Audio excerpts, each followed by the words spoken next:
আসসালামু আলাইকুম কত ভোরে উঠছি আজকে না মানে আমরা ডিউটি যে আমাদের এরকম ফজরের আজান যখন দেয় ঘুম থেকে উঠে নামাজ কালাম করি।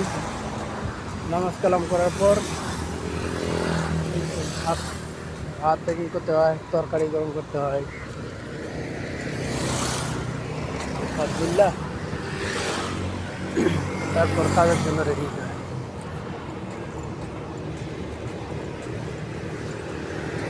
আমাদের প্রত্যেকটাই সামনে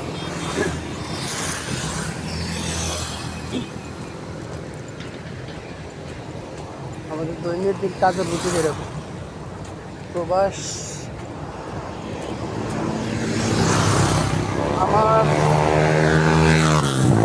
এক ভাই দেখা হয়েছিল, উনি বলছে প্রবাস হলো তাদের জন্য যারা নিজেকে মানে মানায় রাখতে পারবে আর কি। তাছাড়া প্রবাসে যেন অন্য কেউ না আসে। প্রবাস সত্যি কঠিন একটা জিনিস।